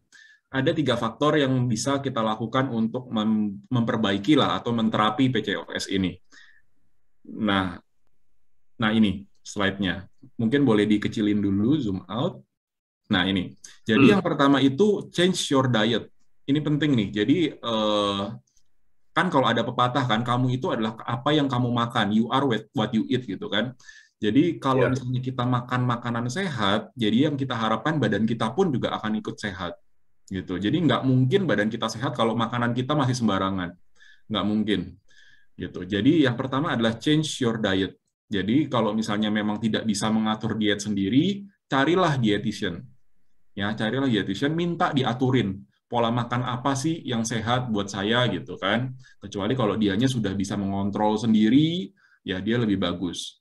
Kalau yang masih nyemil-nyemilannya nyemil kerupuk lah, nyemil apalagi martabak lah, kayak begitu-begitu, ya itu nggak sehat punya itu ya, karena lemaknya banyak itu di situ. Ya, tapi kalau dia nyemil buah-buahan, ya itu saya acungi jempol, itu berarti sudah lebih bagus lah dietnya. Ya. Yang berikutnya lagi adalah eat low glycemic index foods. Jadi kalau makanan-makanan kita itu punya satuan yang namanya indeks glikemik. Jadi indeks glikemik itu juga pernah kita bahas di acara Freddy's Journal untuk diabetes ya, Korizal waktu itu ya. Nah, itu makanan yang jumlahnya sama, beratnya sama, tapi dia bisa meningkatkan kadar gula dalam darah itu seberapa tinggi. Itu namanya indeks glikemik. Gitu. Sama-sama 1 gram nasi sama 1 gram kentang. Ya, itu gula darahnya makin naik, lebih naik yang mana? Nasi atau kentang? Kan sama-sama 1 gram nih. Nah, itu namanya glycemic index. Jadi carilah makan-makanan yang glycemic index-nya itu rendah. Gitu. Jadi dia walaupun makannya cukup banyak, dia tidak terlalu tinggi meningkatkan gula darah, glukosa dalam darah. Ya, yang ketiga adalah hindari minum-minuman yang mengandung gula dan soda. Ya, banyak sekali minuman bersoda ya, saya nggak perlu sebut mereknya ya. Nah, itu semua perlu dihindari. Gitu ya. Yang kedua adalah exercise. Nah, ini jangan lupa setelah diet, makanan, minuman, yang kedua adalah exercise atau olahraga, latihan. Ya. Yang pertama adalah find a sport you love. Ya, apapun olahraganya itu baik kok buat kesehatan. Ya, yang suka misalnya naik sepeda, kondisi pandemi begini mungkin bisa sepeda statis gitu di dalam rumah gitu, atau misalnya punya alat treadmill, kita bisa gunakan treadmill. Atau bisa juga di luaran, tapi jangan ketemu orang-orang, jangan rame-rame karena lagi masa pandemi begini. Ya, ada yang suka berenang gitu ya, coba cari tempat kolam renang yang sepi gitu. Nah, take a walk. Kalau sukanya catur gimana, Dok? yang gerak badan lah, yang gerak badan gitu. Nah, itu baik gitu. Nah, catur sampai berenang boleh nih, seru nih. Misalnya ada yang suka aerobik gitu ya, puter aja di internet gitu, jangan cari video aerobik gitu kan, kita ikutin gerakannya, senam juga begitu gitu. Nah, lalu take a walk more often. Jadi kalau misalnya ada, yang paling simpel aja, kalau misalnya kita berangkat ke suatu tempat, ada tangga, ada lift, ya kalau nggak terlalu tinggi kita pilihlah naik tangga gitu, itu paling simpel gitu. Jadi jangan cuma naik dari lantai 1 ke lantai 2 kita naiknya lift, padahal cuma 1 lantai. Nah, kayak begitu gitu. Lalu kalau ditanya berapa banyak sih, berapa lama latihan yang bagus, 150 menit dalam seminggu itu minimal gitu ya. 150 menit dalam seminggu, anggaplah 5 hari ya, mungkin weekend kita bisa istirahat, nggak usah latihan, 5 hari, Senin sampai Jumat. Nah, berarti 1 harinya 30 menit. Gitu. 30 menit itu beneran dipakai latihan, jadi jangan 30 menit itu dipakai untuk ngobrol, dipakai untuk ngegosip gitu ya, percuma. 30 menit itu beneran dipakai untuk latihan. Gitu. Nah, lalu yang ketiga ini, call your doctor. Jadi, jangan lupa bahwa PCOS ini adalah suatu gangguan, ya walaupun belum bisa dikatakan penyakit, tapi ini adalah suatu gangguan, hormonal imbalance. Jadi, jangan lupa berkonsultasi sama dokter. Jangan sembarangan minum obat. Ya, ketemu dokternya, kita berdiskusi tentang PCOS ini, kita diskusi juga gimana cara pencegahannya terhadap penyakit-penyakit yang tadi disebutkan di awal. Jangka panjangnya itu kan bisa menimbulkan berbagai macam penyakit tadi. Ya, mulai dari obesitas, diabetes, penyakit jantung sampai ke kanker. gitu. Nah, itu semua perlu konsultasi sama dokter. Jadi jangan asal minum obat sendirian. Gitu, Pak Rizal. Ya, dok, kalau kita bicara dokter ya, orang Indonesia itu kan jarang sekali yang namanya eh, konsultasi pada dokter, bertanya pada dokter, kecuali sakit ya, sakit baru datang. Misalnya, bagaimana saya tahu tentang diet saya kalau saya nggak tanya sama ahli gizi atau dokter atau dietitian ini, ya, atau dokter-dokter yang lain. Nah, ini karena orang Indonesia yang malas ke dokter, atau karena dokternya kurang promosi? Eh, Jadi gini, sebenarnya dokter-dokter zaman dulu ya mungkin memang seperti itu gitu. Tapi kalau zaman sekarang ini banyak kok informasi-informasi tentang kesehatan yang muncul di internet, muncul di media sosial, medsos gitu kan. Dan jangan salah bahwa informasi-informasi kesehatan itu sumbernya bukan cuma harus dari dokter. Semua tenaga kesehatan ya, mau dia dokter, mau dia spesialis maupun dokter umum, mau dia perawat, mau dia bidan gitu ya, itu semua punya ilmu tentang kesehatan gitu. Jadi ilmu-ilmu kesehatan itu nggak cuma adanya di dokter gitu. Ya memang kadernya itu juga berbeda-beda, tingkatannya juga berbeda-beda. Cuma kalau untuk kesehatan, ilmu-ilmu kesehatan atau info-info kesehatan yang basic, yang dasar, saya pikir semua tenaga kesehatan pun bisa memberikan informasi itu gitu. Dan jangan lupa juga bahwa kalau misalnya pasien-pasien ini jangan ragu untuk berobat ke dokter. Jadi jangan tunggu sampai sakit dulu baru ke dokter. Gitu. Jadi jangan tunggu. Sebenarnya paradigma yang bagus itu adalah prevention and promotion. Gitu. Ya. Prevention and promotion. Gitu. Bukan kuratif, bukan rehabilitatif sebenarnya. Bukan pengobatan, bukan rehabilitasi. Itu sebagai jalan terakhir. Seharusnya seperti itu. Cuma Ya. buat di Indonesia ini masih agak jauh lah kalau kita bicara tentang mengarah ke sana. Gitu. Kita sudah mulai mengarah ke sana, cuma untuk sepenuhnya ke sana masih perlu perjalanan yang cukup panjang. Ya, berarti memang kita sendiri sebagai awam justru sekarang kesempatan banyak belajar ya. Di mana-mana sekarang lewat media sosial, lewat YouTube, apapun, banyak hal-hal kayak begituan ya. Jadi kalau kita mau pelajari sebenarnya bisa ya dok ya. Betul, dan sebagai tips nih, sebagai satu tips aja buat teman-teman Prativian, kalau mau diet, ya, yang penting yang sehat adalah jangan sampai ada gizi yang hilang nih, kalau Rizal dan teman-teman Prativian semua. Jadi kalau di kedokteran itu nggak pernah ada diet si A, diet si B, diet si C, diet si D. Oh, saya sama sekali nggak makan karbo. Oh, saya sama sekali nggak makan apa lagi lah. Sehat nggak? Tidak. Jadi jangan sampai ada gizi yang hilang. Nah, lalu ditanya, kalau misalnya nggak ada gizi yang hilang, dietnya gimana, dok? Nah, dietnya adalah jumlahnya yang dikurangi. Tapi bukan dihilangkan ya. Jadi jumlah gizinya dikurangi, jumlah kalori yang masuk itu dikurangi, tapi tidak ada yang hilang. Itu yang benar. Ya, ya. Oke, jadi tidak boleh dihilangkan, hanya boleh dikurangi. Betul. Nah, itu dia. Oke. Nah, bicara tentang diet, ini ada pertanyaan dari Ibu Kurnia. Dok, apakah ada pantangan buah-buahan untuk pasien PCOS? Oke.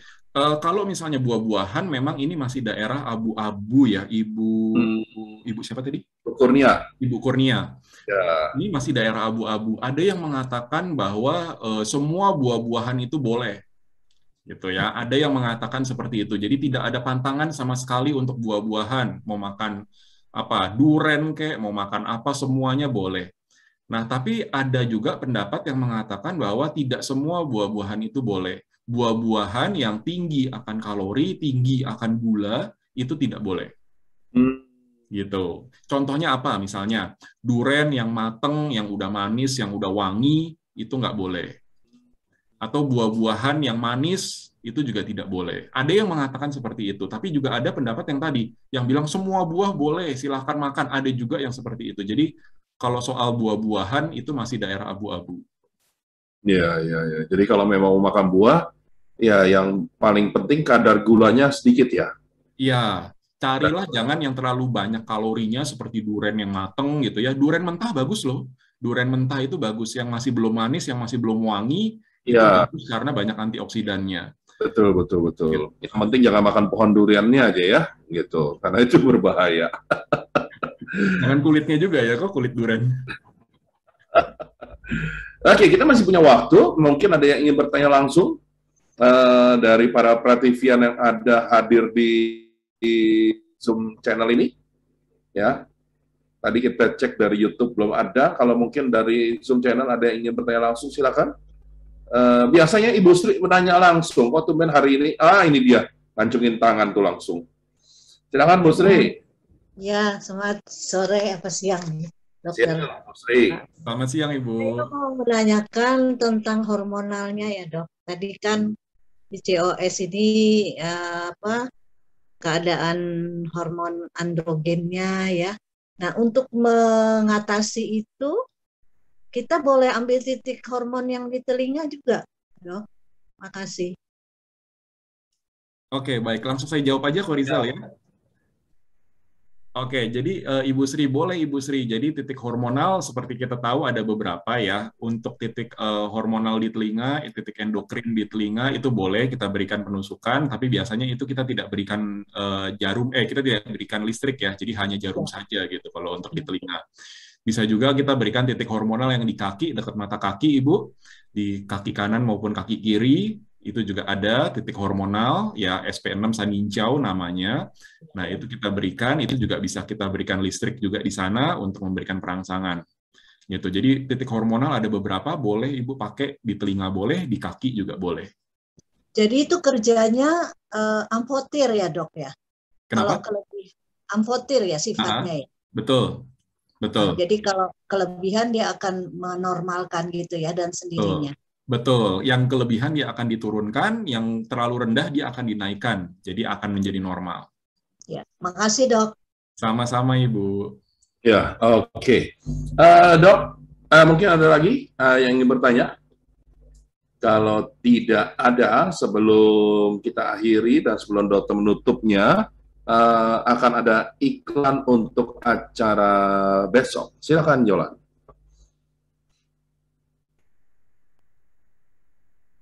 Halo Prativian, kita jumpa lagi dalam acara Mindful Parenting.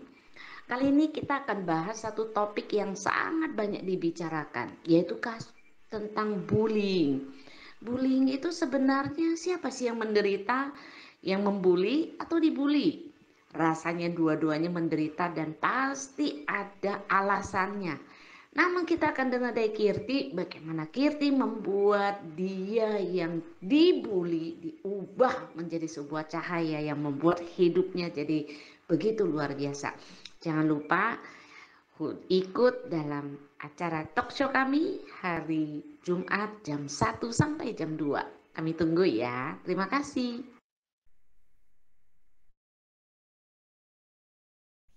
Ya, Sangga Prativi bekerja sama dengan KKIT atau kerabat kerja Ibu Teresa membuat warung peduli lindungi, yaitu memberikan nasi bungkus harga 5.000 bagi siapapun, terutama bagi masyarakat yang berpenghasilan rendah, yang di tengah himpitan dampak COVID, yang mungkin benar-benar lebih menderita, ya lebih susah untuk makan, maka Sangga Prativi dengan KKIT bekerja sama untuk memberikan mereka nasi bungkus seharga 5.000 setiap hari, dari Senin sampai Sabtu yang bertempat di depan Sangga Prativi Building.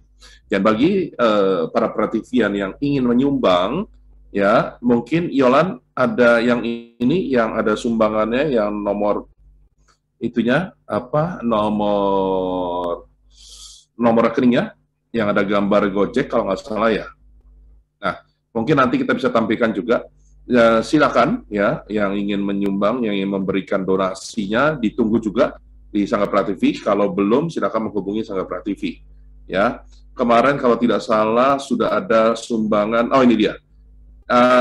Silakan kalau bagi yang ingin menyumbang dapat mengirim ke BCA 002 lalu berapa nih? 611-1999 karya Prativi Mandiri ya dari BCA.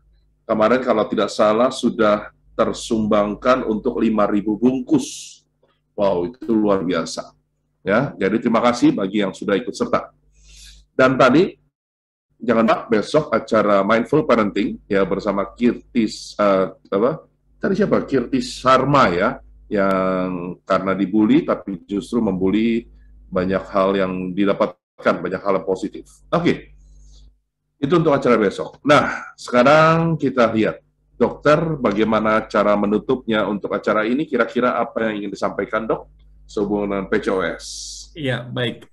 Terima kasih, Ko Rizal. Bapak, Ibu, teman-teman Prativian semua, jadi PCOS ini bukan suatu penyakit, tapi suatu kumpulan gejala, suatu gangguan, gitu ya. Dan gangguan ini bukan berarti gangguan yang tidak bisa dicegah. Ini adalah preventable, jadi bisa dicegah, gitu ya. Dan bagi yang sudah terkena bisa diterapi, treatable, curable, gitu ya. Bisa diobati, bisa disembuhkan. Jadi buat Bapak Ibu, teman-teman Prativian yang sudah terkena, itu jangan patah semangat, jangan patah hati, tetap usaha untuk menyembuhkan, untuk men-treat PCOS ini, dan salah satu terapi yang bisa kita coba adalah akupunktur. Akupunktur sudah melalui berbagai macam penelitian, tadi sudah dijelaskan, yang levelnya paling tinggi, dan baru tahun lalu, 2020, itu akupunktur bermanfaat untuk terapi PCOS. Gitu. Jadi kita tidak menggunakan herbal-herbalan, ramu-ramuan, obat-obatan, semuanya persis diambil dari dokter kandungan. Jadi dokter kandungan yang memberikan. Jadi kita akupunktur tidak memberikan obat-obatan sama sekali. Jadi buat yang takut akan bahaya zat kimia, jangan khawatir karena kita tidak menggunakan zat kimia di akupunktur ini. Jadi buat teman-teman Prativian yang menderita PCOS, boleh dicoba akupunkturnya, efektif dan juga aman. Demikian, Ko Rizal. Ya, Prativian perlu diketahui setiap hari Kamis, meskipun kita belajar dari Dr. Freddy, dan kita memang belajar tentang bagaimana segala macam hal, tapi berhubungan dengan akupunktur. Ya, karena Dr. Freddy juga spesialis akupunktur. Dan seperti tadi dikatakan tadi, bahwa di awal acara, siapa yang beruntung akan mendapatkan free gift dari Dr. Freddy, yaitu 1 kali akupunktur gratis. Nah, tadi saya sih sudah menentukan siapa yang menang, 1 orang. Tapi kebaikan Dr. Freddy nih, ingin ditambah katanya, jadi 2 orang. Oke, jadi sekarang pemenangnya jatuh pada, selamat buat Ibu Ana dan Ibu Desi. Ya, Ibu Ana dan Ibu Desi, kalau tidak salah, betul ya, Ibu Ana dan Ibu Desi. Dan bagi yang belum beruntung, silakan nanti Kamis depan boleh lagi dicoba. Dan kita pengen tahu, Dok, Kamis depan kita bahas tema apa ya, Dok ya? Ya, baik. Untuk Kamis depan, karena kita menyambut Hari Olahraga Nasional, jadi kita temanya adalah tentang olahraga nih, Ko Rizal dan teman-teman Prativian. Jadi akupunktur untuk meningkatkan kenyamanan berolahraga.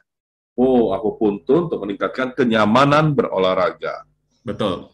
Luar biasa ya, ini tema-tema kita update sekali ya. Selalu disesuaikan. Ya, Ibu Ana dan Ibu Desi, silakan datang ke Dr. Freddy. Bisa ditampilkan, dan ini tempat praktek Dr. Freddy. Ya, Dr. Freddy praktek di Jalan Kelapa Kopior Raya Blok W1 nomor 11 Kelapa Gading. Ya, silakan boleh datang, dan kalau nggak salah, boleh ya, Dok ya sekarang ya, kan karena udah level 3 kan PPKM-nya ya. Boleh, tapi kita tetap menjaga protokol kesehatan. Jadi sebaiknya janjian dulu ya melalui nomor WhatsApp atau di Instagram ya. Juga bisa. Ya, dan mungkin karena akupunkturnya jaga jarak, jadi mungkin jarumnya dilempar kali ya, Dok ya. Supaya nggak ada kerumunan antrian, Ko Rizal. Oke, dan ini nomor teleponnya ya, nomor prakteknya, dan follow IG-nya dan YouTube channelnya. Dr. Freddy juga melayani, selain akupunktur, juga melayani pelayanan umum ya, konsultasi penyakit umum, medical check up, dan sebagainya. Silakan dibaca, silakan dilihat di IG Dr. Freddy. Oke, saya pikir itu aja. Terima kasih Dr. Freddy, untuk hari ini sangat luar biasa. Kita membahas tentang PCOS dan banyak hal yang kita pelajari pada siang hari ini ya. Sungguh beruntung kita semua yang hadir di sini. Terima kasih juga para Prativian yang telah hadir dan telah aktif bertanya. Dan saya Stefanus Rizal. Dan saya Dr. Freddy Julianto. Mengucapkan selamat siang dan terima kasih. Sampai jumpa lagi pada acara yang sama dengan judul yang berbeda.